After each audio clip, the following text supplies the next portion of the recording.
right. Welcome, one and all, to the podcast. I'm David Segall, here with my friend Connor Cherland. How's it going today, Connor? Carl, I'm good. I said I'm Carlin. good, Daniel. Hope everybody out there is doing all right. This is our first podcast post-apocalyptic, post-pandemic, and the world has changed since the last podcast we did. Yeah. So how are you? How are you dealing with the changes, Connor? Good. I've been biking the Auburn Trail in Goleta, like all the way down to Goleta Beach every morning while listening to Lord of the Rings. So right now I finished Fellowship, and now I'm doing Two Towers, and it's been great. Like, it's a solid hour and a half of work, like going there and back, and then I take a shower, I shave. Like, it's a level of self-care that I haven't employed in probably since my senior year of high school. Like, that amount of time dedicated to self-care is kind of crazy. It's like, it's probably like 2.5 hours a day. Right on. But I mean, one of the silver linings of this whole quote unquote crisis. And I've been like, it's helped my mental game a ton, just like being that tired and helping me sleep. Sleep has been a little tough. But that helps me sleep, and it makes me want to stretch, because now my muscles are all tight all the time, and if I don't stretch them, I can't do the workouts that I want to do the next day. And stretching's so good. I hate stretching though. But it's I so love good. Stretching. It's good for you. Yeah. It's an acquired taste. It's supposed to be peaceful, and I've never found it peaceful. Yeah. And now that there's all this space, I'm like, I might as well stretch. Yeah, you got to fill it with something. Yeah. So that's been really good. Have been playing the house shows, like I mentioned. Yeah. And so those of you who don't know, Connor's been doing free house concerts to anybody on social media who reaches out to him and wants to host one, which I haven't been to one, but I've seen the videos, and it seems like an incredible way to give back to the community, invest in our community in a different kind of a way. And I think music and the arts, the healing arts, all of them are such a powerful way. It's such a powerful medicine to help us through difficult times like what we're experiencing as a collective at the moment. And that's been a really interesting thing. That was one of the things I wanted to talk about is noticing the humanity coming out in people through this. And, I'm sure it's different depending where in the country or where in the world you live. I know there are parts of our country where there seems to be a lot of strife and people, I don't know, protesting or quarreling. But in the environment here in Santa Barbara, I've just noticed a lot more community support coming through, because it's, no matter what you believe or what side you stand on, we are all in this together. And we're having a wake-up call, I realize, where we understand, along the lines of what you're talking about, self-care. We're having a wake-up call where we're realizing more than ever that our health and well-being is more important than anything. If we don't have our health, we have nothing, really, right. So I think if you die, it's game over. Right. And if you're sick, it sucks. Yeah. So it's like... And I mean, that was the case even before this pandemic came around. It was just that people... We have this tendency to sweep things under the carpet until it's right in front of our faces. Right. Well, and now it's right in front of our faces, and now we're realizing more than ever, hygiene is incredibly important. It's incredibly important what I eat and put into my body. It's incredibly important what I think and put into my mind, and the thoughts that I'm entertaining, because those thoughts are, creating our reality or co-creating them. And I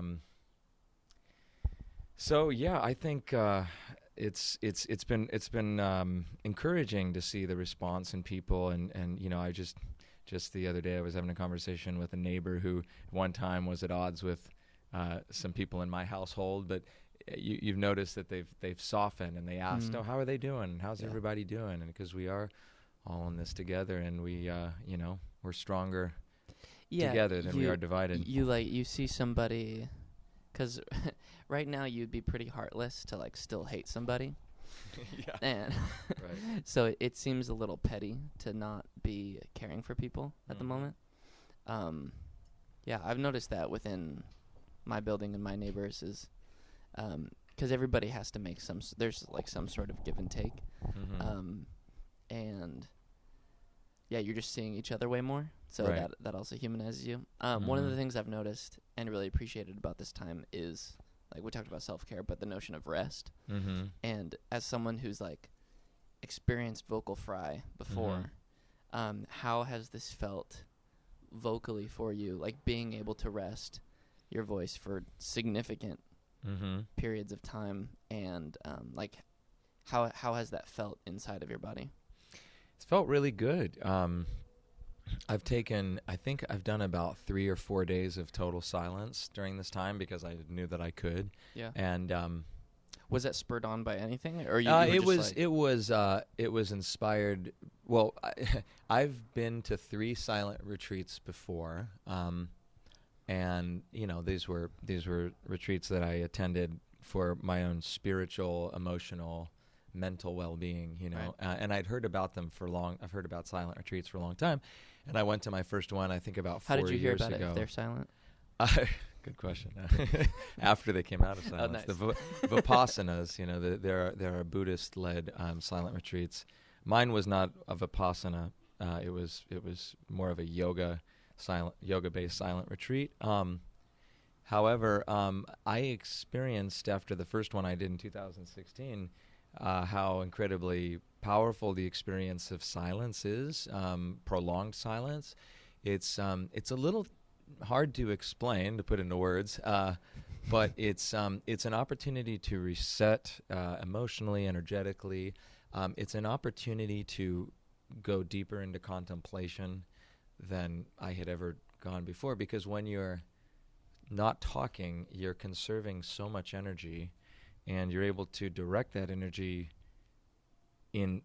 within. So it's sort of like doing your own introscopic journey, Yeah. and a lot of stuff comes up. A lot of things have come up for me when I do that. Usually, in the past, it was about things, related to some choices I'd made or the way I had treated someone, and all of a sudden I thought, man, that really wasn't in alignment with my values. I owe that person an apology. I need to come clean, So yeah, I've so far done about 4 days of silence, not all at the same time, but I plan to do some more because for me, in my experience, the prolonged silence helps me with vision. It helps me to see what is in front of me, metaphorically speaking, but I mean in my life, and when I'm at a crossroads, it gives me clarity about which path is the greatest path for me at that period of my life. And so, we're living in a time now, and I'm sure you're experiencing this too, but I think all of us are. It's a time of reinvention. Normal is never going to be normal, the same normal again. And so we have to, we're at a crossroads of, do we evolve or do we dwindle, essentially? Yeah. And, I hope all of us are consciously choosing to evolve and to grow and to, move forward, but in a new way. Yeah. Yeah. I think that's one of the things that I respect most about you is you do the sort of Yoda stuff of like, I went off to Dagobah and I like spent this time as a hermit.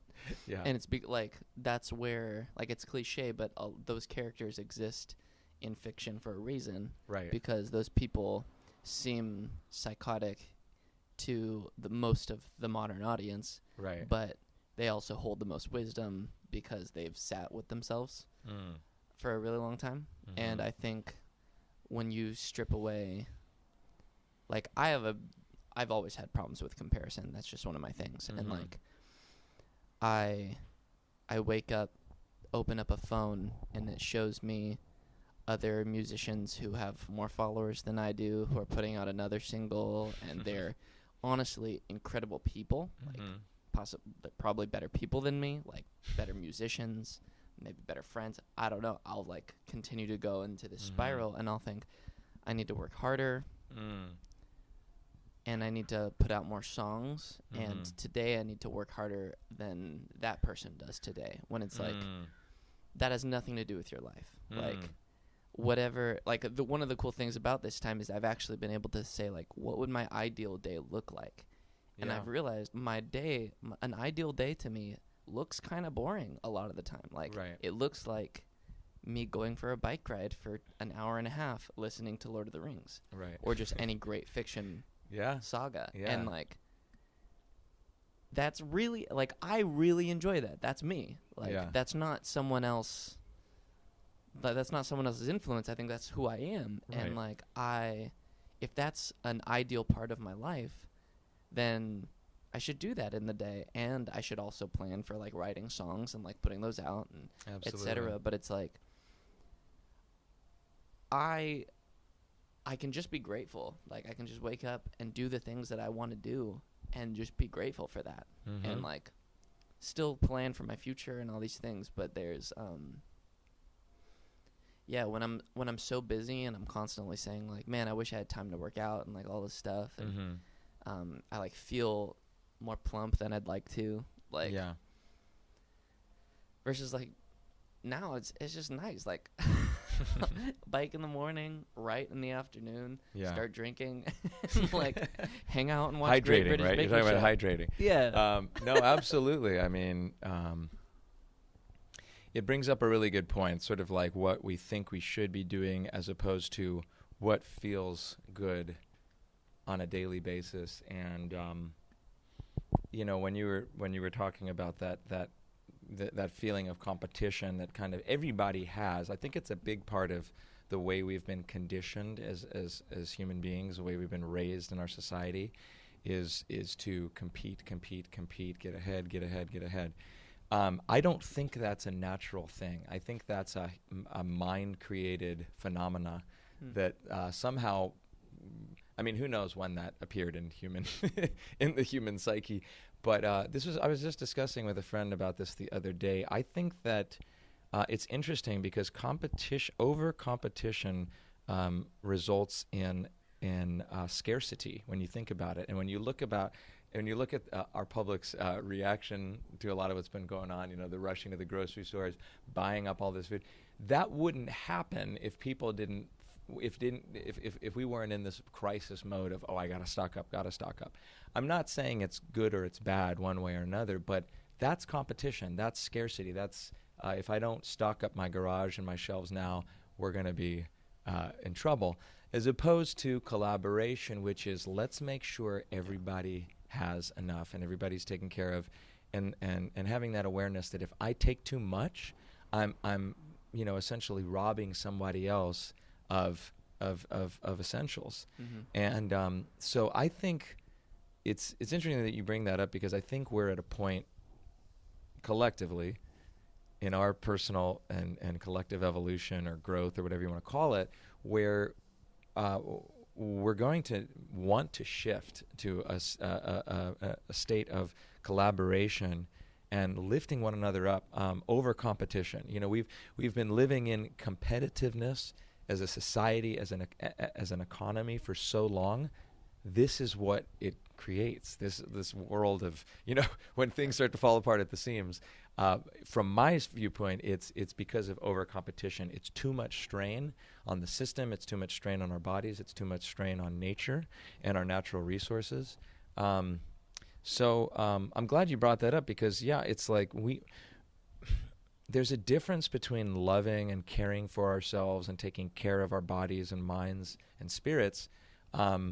That to me is totally different than got to get this, got to get that. Oh, if we don't stock up, or if I don't get ahead, if I don't reach these numbers, then I'm nobody. Right. I don't. Is that something that any of this has brought to your awareness, or am I crazy? I feel like one of the things that's a good practice in this time is creativity. Like, absolutely, creative solutions exist for most problems, and one of the things I would say for all problems. Yeah. There's if there's a problem, there's a solution, and the solution lies in creativity. Yeah. In the in the imagination. Yeah, in the first week of this, I called a fellow entrepreneur, a fellow person in the wedding industry, and was like, "What are you doing? What should I do?" Yeah. And just like kind of confided in him about like, I feel like a failure. Like Yeah. I want to be a man. I want to like provide for my family. I'm scared I can't do that now. And and I was like, I'm getting financial help from my dad, and that feels humiliating, but also like I'm so grateful. Like what a generous dad, no strings attached. Like what a gracious giver that he is. And I'm like, what's family for, right? Yeah, and I'm like talking all these things out, and he was like, totally. So in light of what you've been given, give. Yeah. And exactly. And it was a crazy piece of advice. Crazy just in how effective it was, because you were talking about the need for collaboration. Yeah. And I feel like everybody, like I've been offering free house shows. Yeah. For over a month. Yep. And people hear free house shows, and that for some reason has, like, I've tried a lot of ways to message house shows. My dream was to do house shows across the country in a circuit all my life, and like make a living playing to people in their homes, and like them really enjoying it. And because I think it's so intimate. I think that's what music is for. It's about it's true. Personal connection with art and a person, bringing people together. Yeah. And when I said free house concert, I was really worried that one, that nobody was going to say yes, and then two, that nobody was going to pay me what I thought it was worth. And there has not been a single person who's taken advantage of me, which is crazy, because I've done more than 10, maybe like 12, 13 house shows so far.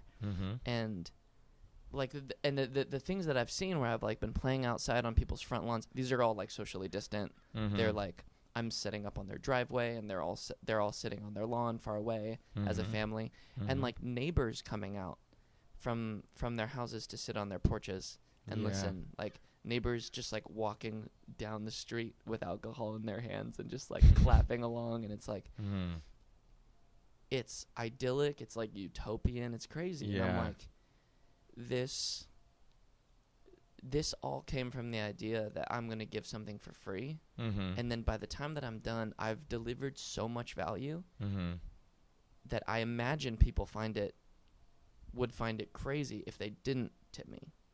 Right. And so, like, at this point, I've received money from over 100 individuals. Yeah. And that has made me half the money I used to with businesses, but like that's collaboration. 100 individuals supporting my life, totally, versus 5 to 10 businesses. Yeah, and that's like that brings up a really interesting point too, which is that diversity is key to survival. And you look at nature.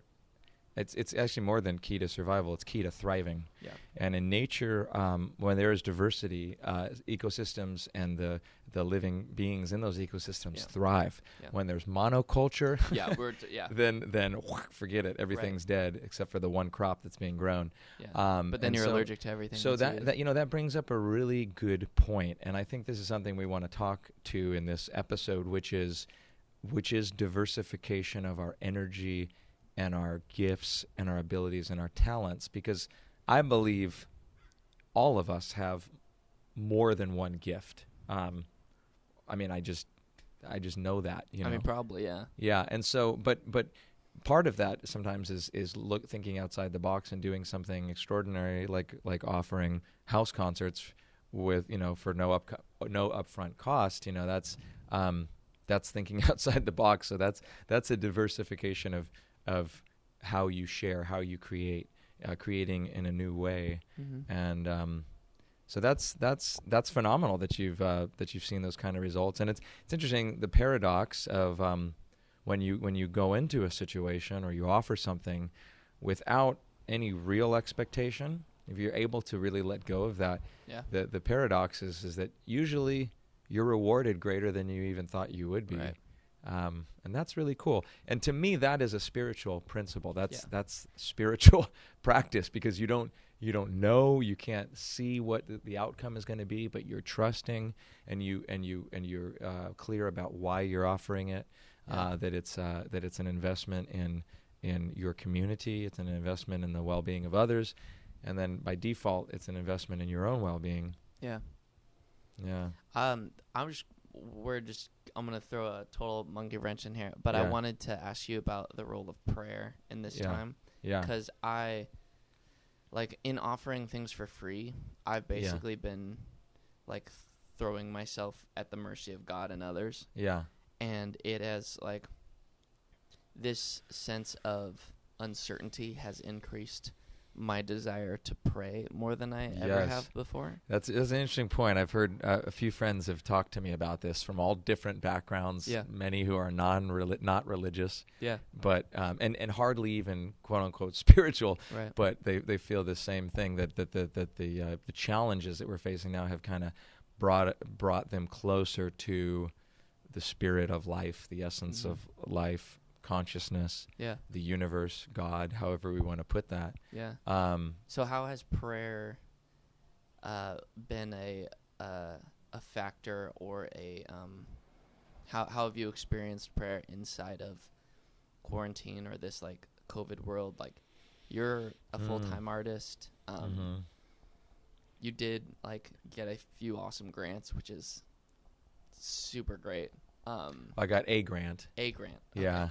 And then I got the government, Do you get a stimulus check? I got it, the stimulus check. Cool. Yeah. But which I'm grateful for it. It's something. It's a good question. I would say one of the biggest things that came to me during this is sort of a realization that arose out of the ashes of collapsed hopes. I guess I'll put it that way. That it's a deep intuitive feeling and a knowing that I have a purpose for being here. And my purpose for being here is to contribute to the well-being of others. It's to contribute to the well-being of the planet Earth and Mother Nature, and to assist in the awakening and the growth, both personal and spiritual, and emotional of all people. And I think music and creativity and the arts has the power to do that like nothing I have ever experienced, other than divine grace, I guess, which is, something that some of us have experienced. So one of the repeating mantras or prayers that have come up for me is, may I contribute to the well-being of others, myself, and the planet Earth in every possible way today. And it's a day-to-day thing, right? It might change. One day it might be offering a house concert. The next day it might be helping my mother to move some boxes out of her garage, right. Or being on the phone with a friend who suffers from mental health issues, or whatever it might be. There is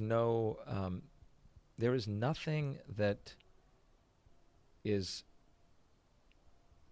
inconsequential. Nothing is without meaning.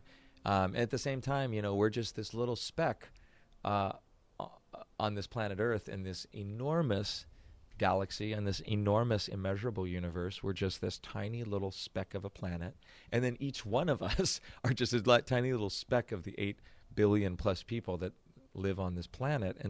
But again, the paradox is that while our actions seem small or feel small to us, they're not small. They have a inherent power in them, and even setting a good intention for a neighbor or a family member who's struggling, or a loved one, or whoever, a stranger,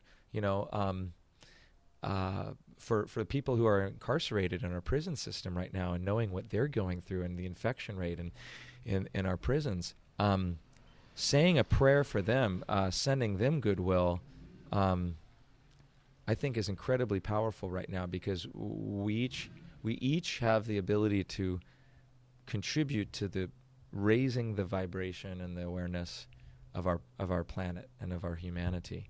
So I think it's a great point. I think prayer, and to me, for people out there listening who don't necessarily feel spiritual or in any way religious, prayer is also synonymous in my mind with setting intention. in a sense. And it's also synonymous with goodwill, benevolence towards other beings, benevolence towards yourself. So benevolence is goodwill. It's like, may all beings be happy and free, and may my thoughts and actions contribute to the well-being and happiness of others. That's powerful, and especially right now, in a time when so many people are suffering, either physically or emotionally or mentally or all of the above. A lot of people are in fear and doubt and uncertainty right now, and then there's also those people who are physically affected by what's going on. We can contribute to the good health of ourselves and the good health of others by keeping our thoughts, our words, and our prayers positively focused. And even science and physiology has shown then that meditation and positive intention and positive prayer positively affects and benefits the human mind and body. Yeah. So when you know that from a scientific basis, I mean, you can research this. Yeah. Any of you can. It's incredible. So watch the stats. Yeah, you remember that. Whoa, okay. While I might not have the power to change the political environment or to change somebody else's mind. We don't have the power to change somebody else's mind, but we do have the power to change our internal state, and that inherently contributes to the transformation of other people because we are connected on the subatomic level and on the spiritual level, which is the unseen. What is spiritual but unseen, and it's not something that you can touch, but it is there. Yeah, so you're talking about like secular prayer basically, which is like in olden days they'd call it like a blessing or like a good word, and there's this part at the end of the Fellowship of the Ring where Galadriel of Lothlorien, she like looks at Gimli as he's about to like go off on his journey and says, may gold flow from your hands, yet may it hold no power over you. And beautiful. And I'm like, man, even if you were to say things like that, not even to the person, but just like to say that sort of a thing, to send it to them silently, even. Yeah. I just think there's an immense power in our words, which is why I became a musician in the first place. Absolutely. And saying things like that people would be provided for, that they would have the money and protection that they need. Yes. For these times, I think is incredibly helpful, and it makes you, whether it works or not, I think it makes you feel like you are doing the best that you possibly can. And if you want to do more, send money. Right. If you want to do more than that, call them and send money. Right. Right. Or do whatever you feel that you can. Yeah. Yeah. To me, it speaks to the truth that we are all more powerful than we realize at any given moment, or at least we are connected to a greater power, which you could call spirit, you can call life, you can call God, you can call universe. We're connected to that power. It's the same power that keeps our heart beating, even though we're not thinking about it, that keeps us breathing at night, even though we're unconscious, that extends the years of our lives. I mean, it's. So we have access to a greater power, and we are more powerful because of that than our mental capacities are capable of realizing at any given moment. So when we build an awareness about that, it's interesting because it crosses cultural and religious boundaries. Whether you're Buddhist or Muslim or Christian or Jewish, there's an understanding that. That benevolence, that goodwill is transferable, and that keeping that by not being overly selfish or self-absorbed, but instead genuinely caring for others and seeing the value and seeing the good in others is of benefit to them and benefit to yourself. Yeah. And I'm somebody who was raised in a Judeo-Christian household, but later in life I was very I was inspired to study Eastern philosophy and spirituality, Buddhism, Hinduism, even Islam is actually considered a Western religion because it comes out of the same Judeo-Christian background. But it's fascinating. I found that when you distill the essence of what these prophets and avatars were saying, it's so incredibly congruous with one another that essentially we all come from the same source. We're returning to the same source. And again, even from a scientific standpoint, every atom in our body has existed for all of time. And after our bodies perish, we're no longer here in this physical form, every single atom will still exist and be recycled into something else. So we are all connected, and whatever good we do to another person or to ourselves now, here and now, we're doing to everybody. And any harm we do to the planet or to ourselves or to another person, we're doing it to the collective. Yeah. So it's really, and again, even some of the scientific heroes of our era, like Einstein or Stephen Hawking, they understood this. They taught this. It came through in their teachings too. So the power of our words, the power of our good thoughts and intentions, and of course the power of our actions is very much real, and they're all connected. Yeah, one of the things that you've been doing, like actions wise, I think what you've been doing during your quarantine has been incredibly worthwhile, like spending time with your family, like your dad and your mom. Like having been able to slow down this much and spend this time with them, I'm sure it's not all like roses and sunshine. Yeah, but it has like, its challenges for sure. But like what has that been like? You've already told me what you've been doing to like help them out, or but no, it's a great topic to explore.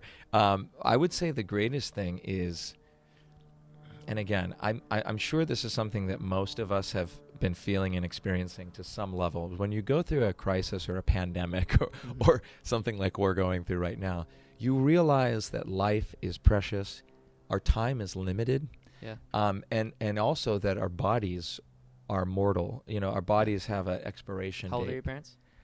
They're in their they're in their later 60s. Okay. Yeah. So so having already lost all of my grandparents, and experiencing the pain of losing somebody who's really close to you. I mean, I lost my best friend from childhood when he was 39 years old. And experiences like that, again, when you lose somebody close to you, you realize you feel your own mortality. You feel like, man, I best use my time on earth very mindfully and intentionally, because I don't have forever. When we're young, we think, oh, I can play video games and eat ice cream all day, and it's time is limitless. But then there comes a point in our human journey where we realize we do have there is a time clock in this game of life. So back to your original question with parents, we're all aging, we're all getting older, and when our parents start getting into that elder state of life, they start slowing down. Their minds aren't as sharp as they once were. For me, it's been an opportunity to really practice compassion, because in the past, I would find myself getting really frustrated, sometimes angry with my parents, for certain choices that they made, or you know how it is too. Every generation is different. It's funny how you don't age out of that. Isn't that crazy? Yeah. Well, our generation it seems to be a lot more aware about things like our effects on the environment and choices we're making. Whereas our parents' generation, our grandparents, they didn't think about those things as much, because things like climate change weren't things that were talked about, or lack of fresh water, or some of the resource issues that we're facing collectively now because of this ever-expanding consumerist economy that we live in.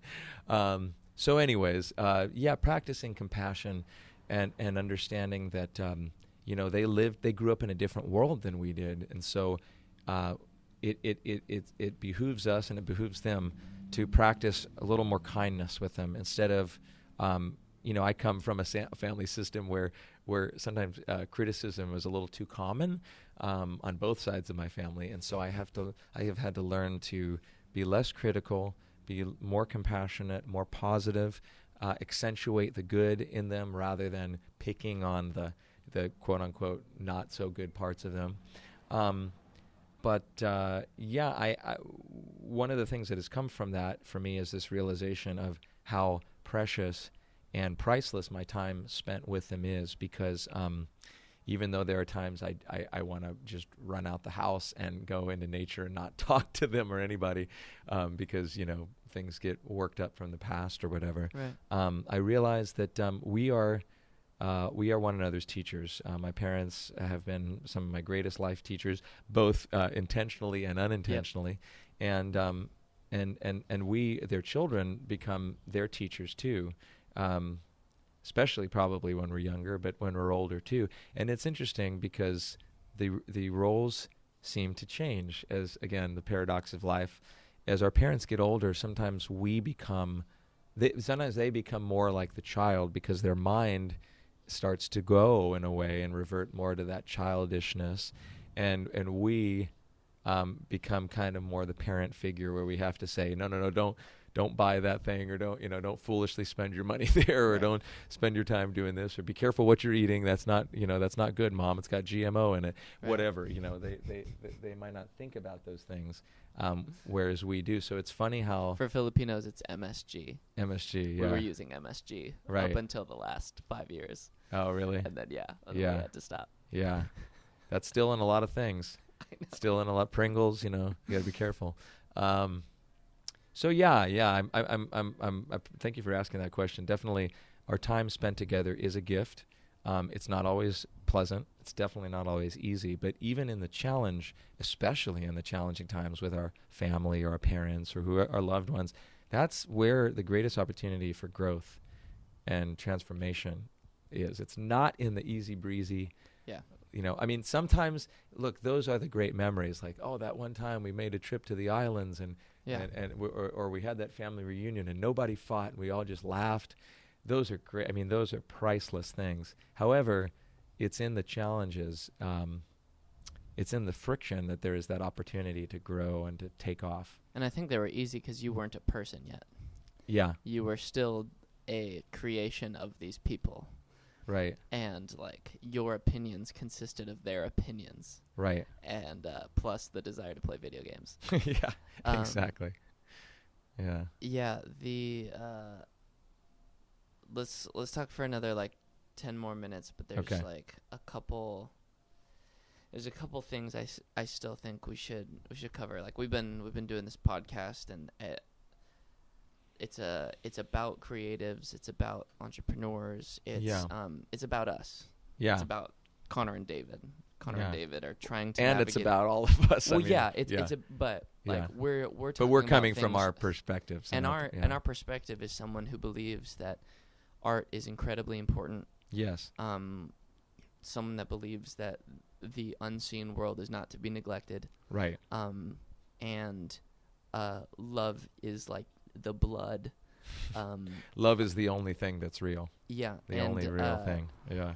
And I think we're incredibly different people, musically and just the whole way, but I think we agree on so many deep core things about us. So all of this crisis is bringing to mind how we should be living our lives if we're all considering what's most important. Yeah. And so now everyone's questioning their job, they're questioning their marriages, they're questioning their habits. Yes. What do you think? Not what you would advise to someone else. Right. But and I'm not even saying what are you going to do? I'm just saying how would you advise yourself to live in light of this crisis, in light of this real you and I have both contemplated death a ton, so we know that it's real. Right. We know that it's it's going to be here. Right. At a certain point, we're not going to be here anymore. Right. Right. And so, like, how would you advise yourself, David, Yeah. at this point of your life, like, Yeah. to live the rest of it? Yes. I love this. I'm really glad that you asked this question, because it's something that's been in my consciousness lately a lot. And you said just a minute ago something about how should we be living our lives. And it's interesting because I think before all of this, we were kind of living by how we thought we should be living, whereas now we have an opportunity, I think, to live the life that we really want to live. And that is something that takes time and effort to discover within ourselves. Sometimes, I mean, a lot of people, let's be honest, most people in this world do not know what kind of life they want to live. They don't know who they are.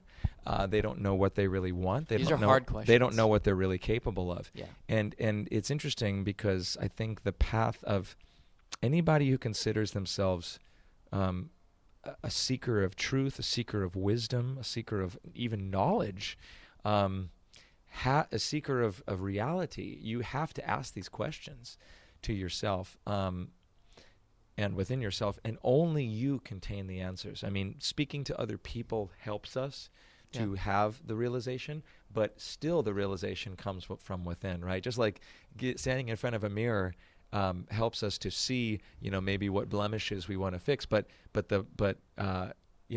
not the mirror, it's us. The mirror is just reflecting the light to us. So one of the things that came to me recently is that I want to live my best life now. There's no more putting off what I can do, what I can share, what I can create today. I can't put it off to tomorrow anymore because tomorrow isn't promised. We only have today. Yeah.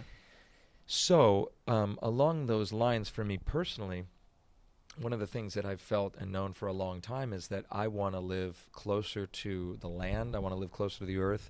I want to learn how to forage. I want to learn how to grow and cultivate food. Yeah. I want to learn how to help to foster healthy ecosystems, and I want to learn from nature. I mean, I've studied with a lot of different teachers. I've studied with people I consider to be spiritual masters. Now I'm at a point where I will still continue to learn from these people, but I want to learn from nature. I think nature for me is probably the most powerful teacher, because nature is always balancing herself, is always seeking harmony and balance. You look at the way the ecosystems work. Its balance is a key component. Diversity is a key component. Tolerance is a key component of it. So along those lines, I'll never forget in 2012, I spent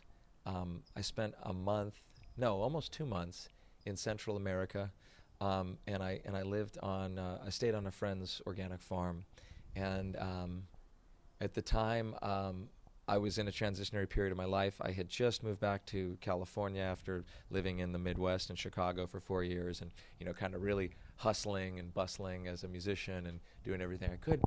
And I'll never forget that 2 months being immersed in nature, hardly ever being on a cell phone or on the computer, but just really being immersed in the natural world. I thought, you know what?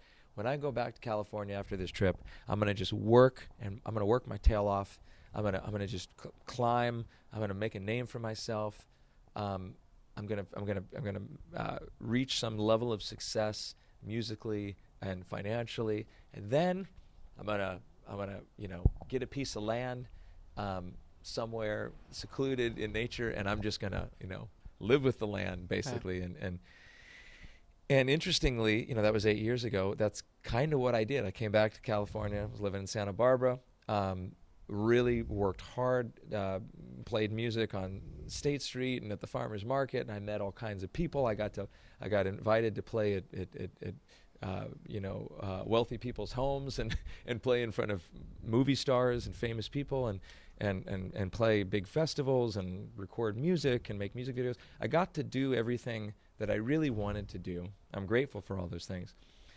And at the end of that 8-year period of time, I realized, none of those things brought any kind of lasting sense of happiness. None of the achievements, in fact, interestingly, although they did have moments of joy, of course, great memories were created, there was also a lot of sadness that came because you realize nothing's permanent in this world. So like reaching this certain level of having these many followers, and then there was a season where a lot of people moved out of town, and Santa Barbara is one of those places people come in and out, and I've found many times where I feel like, everybody who I knew and loved, most of the people who I know and love have moved away or moved on, and where are all those friends? Where are all those fans who used to come to my shows?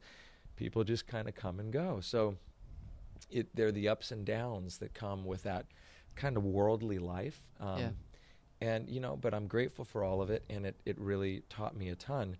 But now, in light of the current situation and the current times, I realize there's no more putting off that dream of finding some land, whether it's my quote unquote own land or the land of a friend, somebody who I can help with their permaculture endeavors or whatever kind of projects they're working on. But I really want to immerse myself more in nature, to learn from nature, and to build and foster healthy community, healthy ecosystems, to be a part of a village, in a sense, and to really contribute to something larger than myself.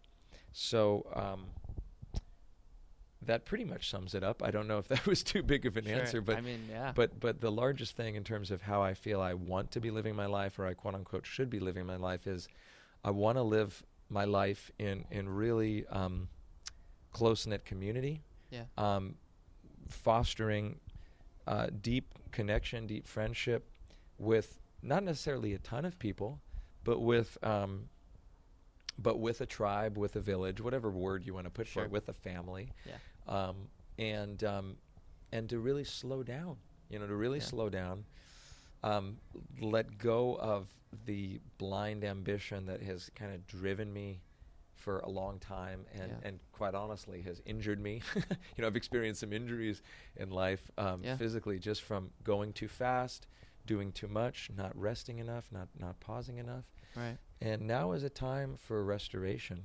I think for all of us, definitely for myself, a time to restore, to replenish, to realign, to reconnect, and to re-inspire. Yeah. I think you'll be great at that. Thanks.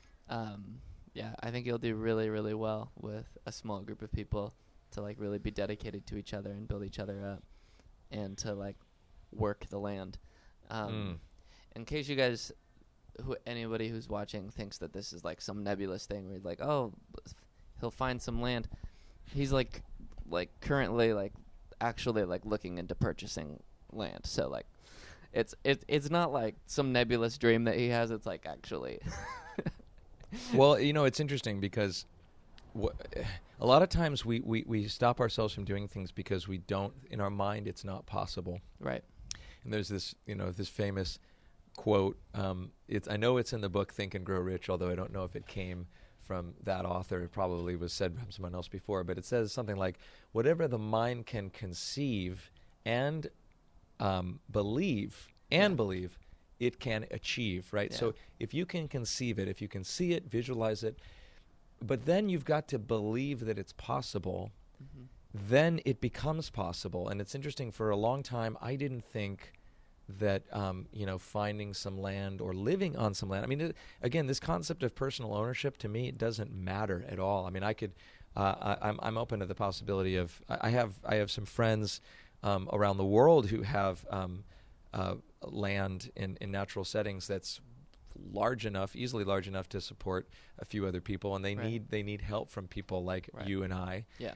You just want that connection with the land. I want that connection, and I'm the kind of person. I mean, I can live in a tent for the rest of my life. I really don't care. Sure. To me, my home is the forest, is the ocean, is underneath the stars. I love that feeling of connectivity with the natural world. But I bring it up just because, for a long time I didn't think it was possible, and now something shifted where it's like, yeah, it's absolutely possible. I can do this. Yeah. I have the energy and the strength and the resources. Yeah. And if I don't have the resources, I will find the resources. I will attract and manifest the resources. So I think it's really important that we start reprogramming our language that we speak to ourselves, because a lot of times it's our own self-deprecation or self-defeating thoughts that keep us from doing something. Do you watch The Office? I don't. There's a line that Pam says where it's Women in the Workplace Day. Yeah. And they're asking about like, what are these women's dreams? Yeah. And Pam talks about how she always wanted a 2-story house with a terrace, and on that terrace she would have planted flowers because she read in a book one time that that's what the girl did, and she thought it was really romantic. And at the end of the episode, she looks at the camera and she goes, "And dreams are just that. They're dreams, and that's silly of me. They don't even make houses like that in Scranton."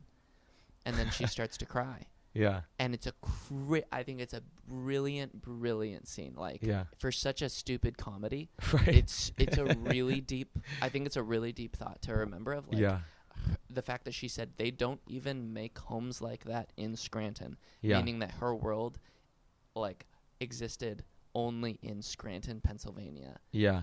And, like, she couldn't even see to the town over. Like, do they make this at the next town? Right. And I think for this, like, I also feel very shook by this time. Yeah. And I want to ask you too, before, in the time that we have remaining, the same question that you just asked me in terms of living your best life now. What awakening? I think that I feel fear so acutely every day, like giant loads of it. And that manifests in anxiety. It manifests in very light scale depression. I'm in no way like clinically depressed. Right. But which I learned means that you can't get out of bed for 7 days. And I'm like, wow. Wow, my life is great compared to that. The fact that people experience that is a whole nother thing. Yeah. But I feel such high levels of fear and risk and threat every day. And I don't think that's going to serve me. And and it hasn't served me thus far. And every time I've stepped out and said, like, I'm going to be a musician full time, I'm going to drop the security and I'm going to do this. Yeah. As soon as COVID started and I realized all my work had gone, I realized I've done this before. When I left my job, there wasn't work. So I had to figure it out, and it was... You've gone through reinvention before. Yeah, and it was a muscle that I realized most Americans have never had to stretch this muscle. That's right. And it is the most liberating thing that I could possibly admonish someone to go through, is the ability to say, everything I once knew is now gone, and how do I build something new? Like, how do I build again? And as soon as COVID hit, it was like my entire career ended. How do I take my skills, anything I'm able to do, and make money again? How do I? Right. And the answer was provide service to your community. Yes, be of value. Be of value to others. And when you are value to others, they are not going to like, for the most part, they are not going to take advantage of you, because people exchange goods for services, or goods for other goods, or services for other services. That's right. And because society is built on reciprocation. And that's right. I felt so proud of myself that I'm in the marriage I want to be in. And I'm in the job I want to be in the city I want to be in. And that's great. Going through COVID, like the very start of COVID, I felt like, one, terrified, but on the other hand, like immensely proud of myself every day, because I was like, so many people wanted to quit their jobs to become musicians, and they haven't, and because this just happened, they're not going to for a really long time, maybe another decade, I don't know. Right. And I did it when times were good, when times were just fine. Right. And because of that, I'm going to keep going. And, like, the fact that I'm still going, like, I'm still making money playing music during a recession means I'm actually in it to be in it. Like, and, like, right now people seeing me in it are noticing this guy's not going to leave when times get tough. This guy's, he's probably going to keep making music for the rest of his life. You're walking the walk, man. Yeah, and that it's not what I would have expected of myself. Yeah. I expected less of myself, Yeah. and I would love to, in another 5 years, to look back at the life that I've lived for the future 5 years, Yeah. and to be impressed and say, like, I didn't think you could have done that. Like, just look at you. Absolutely. Like, you're so much stronger. And, like, right now, I'm, like, 1,000,000 times stronger than I was 3 years ago. And it, like, fills me with pride. And, like, I continue to read Lord of the Rings, and I see, like, Frodo on his journey, and I'm like, Yeah. you can be a hobbit. Like, you can Yeah. be a hobbit and, like, feel like a hobbit and feel like you have nothing to contribute Yeah. and continue on the journey. And at the end, like, the people bow to Frodo not because he's the strongest, but because he did the best he could Yeah. with the tasks he was given. Yeah. And that's what makes him an incredible character, is he Right. has no, other than the willingness to move forward, Yeah. he has no inherent incredible trait. He kept a pure heart, which is, I think in truth, a pure heart, if we can foster that in ourselves, rediscover it, will carry us through incredible difficulty and challenges and adversity. I really appreciate what you said. It brings to mind, I don't know if this is a phrase that I created in my mind or if I heard somebody else say it, but it brings to mind a phrase that I don't know if I created in my own head or if I heard somebody else say it, but comfort kills. Yeah. And when we get too comfortable, when something happens, an earthquake, the explosion of a job or the end of a relationship, we're stuck, we struggle, we're stagnant. And that's why, a lot of wise people have said that we're most alive, we're most creative, we're most powerful living on the edge of our comfort zone, not in the comfort zone. What's interesting is the society that we live in, at least here in the Western world primarily, and definitely the United States, is that most of the jobs and relationships and homes are all designed around being comfortable. Like, oh yeah, let's be comfortable knowing that we've got 40 hours of steady work and we've got our health benefits from our job and we're going to have a 401k in retirement. But then something like this happens that's kind of a tidal wave, and it's like everything that I counted on is all of a sudden gone. Right. Who am I now? And so it's really beneficial and important to oh, that just went off. Did it run out of battery? Died. Okay. That's fine. Yeah, it's really important to understand that the source of our happiness, the source of our well-being, is not in what we have, in the jobs that we're working, or even in the people in our lives, but that comes from a greater source and a greater power that encompasses all of those things. And we can only come to know that through our own experiences. So anyways, along those lines, thank you, Connor, and thank you, everybody, for tuning in. And just to speak to one more thing that Connor said earlier, it is keep creating. I was listening to a talk with Paul Stamets and Joe Rogan, where Paul Stamets, who if you haven't heard of him, Google him, incredible mycologist who studies the power of all kinds of different mushrooms and the medicinal benefits they have. He mentioned that studies have shown we are happiest when we are creating. And when we're not creating and we're stagnant, that's when things like depression kick in. So keep creating, because creating is synonymous with sharing, and sharing is synonymous with contributing to the well-being of others and the well-being of other people's lives. Yeah. So my prayer for you, Connor, and for myself and for everybody out there listening and watching is please keep creating, keep sharing your light, and keep looking keep seeking the treasure and the gifts within yourself, because they are important to all of us. Yeah. And when regarding like being creative and creating, like create something valuable for someone else or for yourself. Yes. But like writing a letter to someone that you really love, giving a phone call. Yes. Like, these are creating experiences for someone.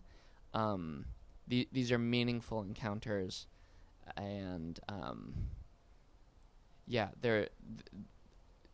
it doesn't just mean like painting or music. It means like do something do something for Christ. Do something. Like Absolutely. take all your thoughts. Yeah. And what would it look like if I acted on this impulse? I Right. miss my dad.